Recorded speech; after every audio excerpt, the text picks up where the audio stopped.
Hey, happy birthday, nak!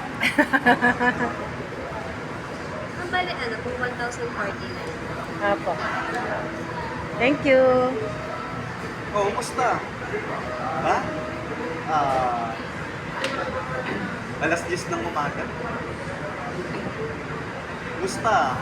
Ngayon birthday ko. Alam niyo na. Alam nyo na daw, yung regalo nyo.